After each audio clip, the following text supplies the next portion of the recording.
Plusieurs députés se sont exprimés sur l'élection de la nouvelle présidente de l'Assemblée nationale. D'après leurs propos, cette élection prouve l'application de la démocratie au sein de cette Assemblée nationale. Le respect des droits des détenus tout en assurant la sécurité. Il s'agit du nouvel objectif visé par l'administration pénitentiaire de Madagascar. Scène inédite au Soudan, les dirigeants militaires et les meneurs de la contestation s'entendent sur un partage de pouvoir.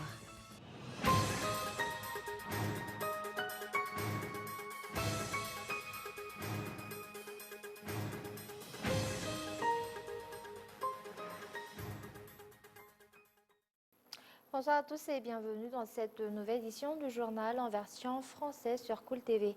Actualité politique pour ouvrir ce journal. Si hier, l'élection du président de l'Assemblée nationale battait sans plein aujourd'hui pour la seconde journée de la session spéciale de la Chambre basse. La mise en place du bureau permanent se trouve au cœur des négociations. Pour l'instant, les membres de cette institution ont procédé à l'élection des vice-présidents de cette assemblée avec un représentant pour chaque province. Les 6 vice-présidents élus portent les couleurs du groupe Isikaliech Amirakami Andrazuil. La prochaine élection qui se tiendra dans la soirée portera sur les questeurs qui sont au nombre de 3. Et outre cela, un vote pour choisir les secrétaires qui vont compléter les membres du bureau permanent devra également se faire. Élue à l'unanimité hier par les membres de la Chambre basse, Christine Razanamassou occupe désormais la fonction de présidente de l'Assemblée nationale, une élection qui a reflété une première forme d'unité au sein de cette institution. Reportage.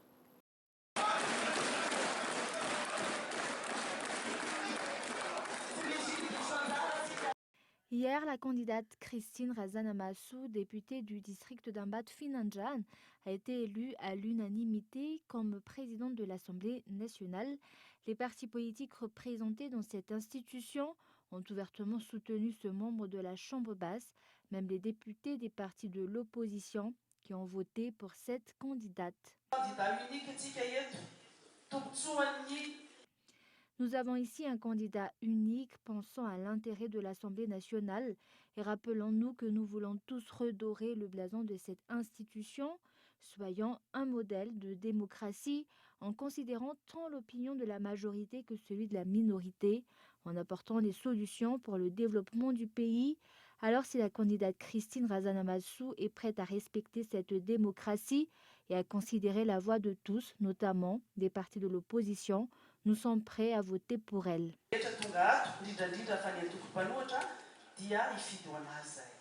Désormais, l'opinion de tous sera prise en considération au sein de cette assemblée afin de pouvoir rétablir l'honneur de cette institution, selon les propos de cette nouvelle présidente.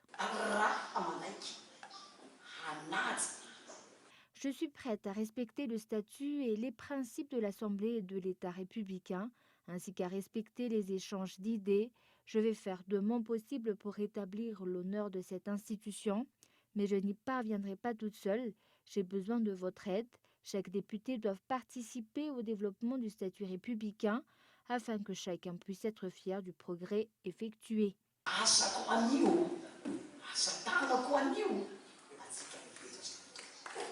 Rappelons que l'élection des membres du bureau permanent de l'Assemblée nationale se tiendra aujourd'hui. Et plusieurs députés se sont exprimés sur l'élection de la nouvelle présidente de l'Assemblée nationale. D'après leurs propos, cette élection prouve l'application de la démocratie au sein de cette Assemblée nationale, une première étape qui peut refléter un changement pour le meilleur au sein de cette institution. Reportage. L'élection de la présidente de l'Assemblée nationale hier a démontré une unité au sein de cette institution et a prouvé la démocratie au sein de l'Assemblée nationale. Une nouvelle ère pour cette institution. Selon moi, les députés sont désormais unis. D'après le discours de la nouvelle présidente, tous les députés seront pris en considération. Donc je pense que les mallettes n'auront plus leur place au sein de cette assemblée. Avant, le parti du président de la République n'avait aucun député, d'où les mallettes.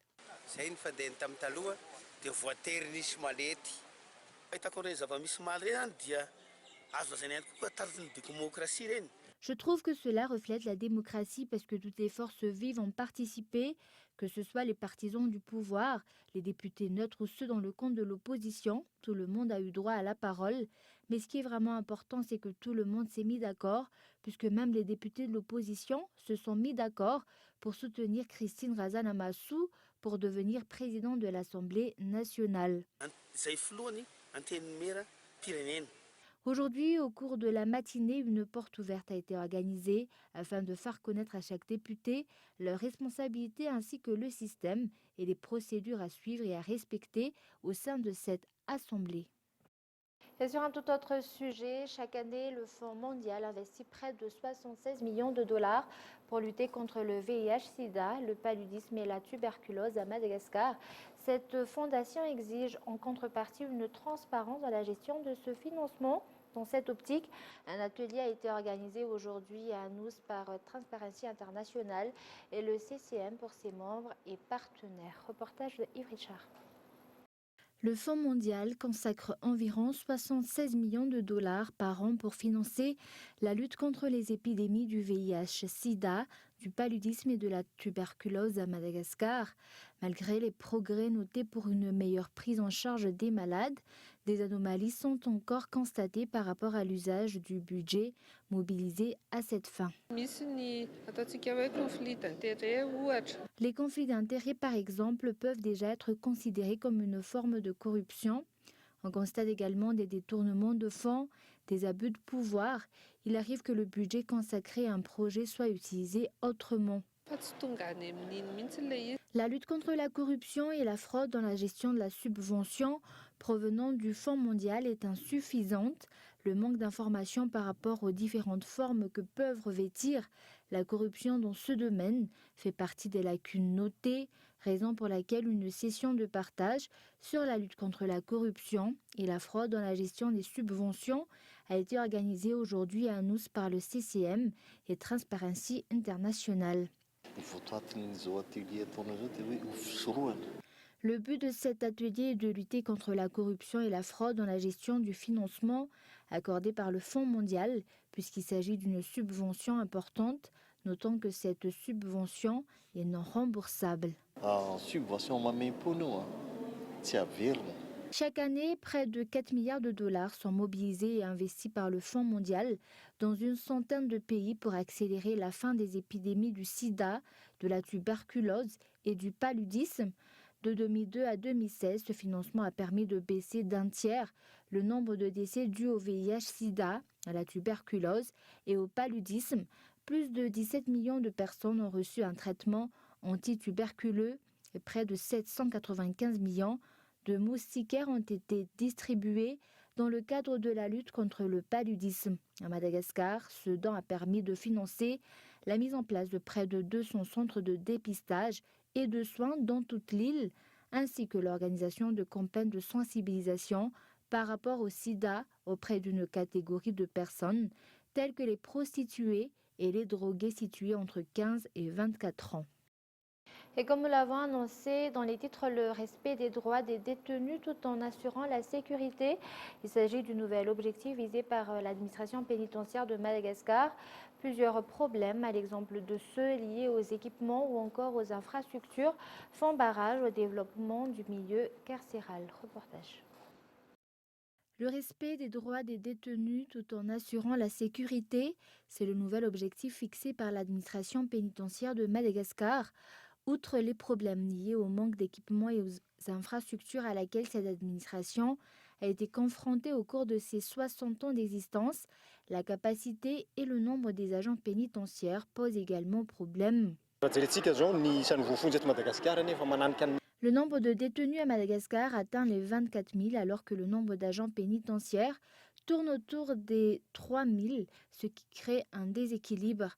Selon la norme internationale, un agent doit être en charge de 5 détenus alors qu'ici, en faisant le calcul, nous sommes encore loin de cette norme. Les mesures adaptées par l'amélioration du milieu carcéral vont débuter à partir de la formation octroyée aux futurs agents pénitentiaires dans les écoles nationales. Les formations seront axées vers le respect du droit de l'homme, la sécurisation et la bonne conduite dans le cadre professionnel. Raha tsy teny fotsiny zao ny any amin'ny ENAP frantsa zany ny an'zareo ny fampihofanana ataontsika hoe agent pénitentiaire dia ao anatin'ny En France, la formation des agents pénitentiaires ne dure que 6 mois, mais ces agents, une fois leur formation achevée, sont pleinement compétents parce qu'ils ont été entièrement formés pour faire face au travail qui les attend. La méthode et la pratique employées à l'étranger peuvent nous servir de modèle pour former nos agents. D'ailleurs, prochainement, nous allons également nous ouvrir à des écoles de formation d'agents pénitentiaires, 6 au Burkina Faso. zahay dia hisokatra ihany koa amin'ny sekolim-pirenena manofana mpanjarany foana zany Burkina Faso. Pour redresser ce milieu, une collaboration de tous est nécessaire. L'État et les partenaires techniques et financiers du pays sont prêts à collaborer avec l'administration pénitentiaire pour atteindre ces objectifs. Le projet d'appui à la justice à Madagascar, financé par l'Agence française de développement, a par exemple été mis en place à cette fin. Aujourd'hui, à Mahamas, un événement a été organisé pour marquer les 60 ans de l'administration pénitentiaire à Madagascar. Nous passons maintenant aux actualités internationales. Scène inédite au Soudan. Les dirigeants militaires et les meneurs de la contestation s'entendent sur un partage de pouvoir, le temps de gérer la période de transition. Reportage de France 24. La scène est inédite dans toute l'histoire soudanaise. D'un côté de la table, le numéro 2 du Conseil militaire au pouvoir. De l'autre, l'un des meneurs de la contestation qui secoue le pays depuis la mi-décembre. Après des mois d'âpres négociations, les deux camps ont enfin signé l'accord qui doit mettre en place la future transition politique. Je suis si heureux d'annoncer ce matin à notre peuple la signature des premiers documents entre le Conseil militaire et l'Alliance pour la liberté et le changement. C'est un moment historique dans la vie du peuple soudanais. Plus qu'une signature, cet accord est un premier pas vers un gouvernement civil, ce que réclament les Soudanais depuis la chute d'Omar el-Béchir, président pendant 30 ans et destitué en avril dernier. Le document prévoit notamment la création d'un conseil souverain de transition. Il sera composé de 6 civils et 5 militaires. L'armée présidera l'instance pendant les 21 premiers mois. Des personnalités issues de la société civile prendront ensuite le relais les 18 mois suivants.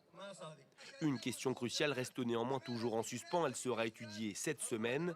C'est celle de l'éventuelle immunité accordée aux militaires accusés d'avoir causé la mort de dizaines de manifestants. C'était le 3 juin dernier, lors de la dispersion d'un sit-in à Khartoum. Et après l'annonce de son décès mardi, plusieurs personnalités ont rendu hommage à Johnny Clegg. La mémoire du Zoulou blanc a été saluée par le président sud-africain qui l'a décrit comme une icône de la cohésion sociale. Reportage. C'était un artiste engagé qui laissera un immense héritage aux Sud-Africains. Décédé des suites d'un cancer, Johnny Clegg était surnommé le Zoulou blanc car sa musique faisait cohabiter les rythmes endiablés de la culture zoulou et des instruments plus courants au sein de la culture occidentale. Johnny Clegg était l'un des artistes qui savait mélanger les différentes cultures. Son style de musique était unique. Je sais qu'il était une légende. J'ai toujours aimé sa musique et c'est vraiment très triste. Une musique dont il se servait pour combattre le racisme et l'apartheid, comme avec sa chanson Azibonanga, qui signifie « on ne l'a pas vu en zoulou ». Dédiée à Nelson Mandela alors en prison, elle a été interdite par le gouvernement de l'apartheid avant de devenir un hymne pour tout le pays en 1994. Un engagement que beaucoup de Sud-Africains saluent. Il traversait les différentes barrières pendant l'apartheid. Il a été arrêté plusieurs fois, mais ça ne l'a pas empêché de faire ce qu'il aimait faire et d'abattre les barrières de l'apartheid. Pour le ministre sud-africain de la Culture, Johnny Clegg était le porte-flambeau de la lutte contre l'apartheid. Un homme qui a contribué à la cohésion sociale dans une Afrique du Sud divisée, selon le gouvernement. Un rappel des grands points avant de se quitter. Plusieurs députés se sont exprimés sur l'élection de la nouvelle présidente de l'Assemblée nationale. D'après leurs propos, cette élection prouve l'application de la démocratie au sein de cette Assemblée. Une première étape qui peut refléter un changement pour le meilleur au sein de cette institution. et le respect des droits des détenus tout en assurant la sécurité. Il s'agit du nouvel objectif visé par l'administration pénitentiaire de Madagascar. Plusieurs problèmes, à l'exemple de ceux liés aux équipements ou encore aux infrastructures, font barrage au développement du milieu carcéral. Et scène inédite au Soudan, les dirigeants militaires et les meneurs de la contestation s'entendent sur un partage de pouvoir, le temps de gérer la période de transition. Et voilà, c'est la fin de cette édition. Je vous donne rendez-vous demain à la même heure. Au revoir.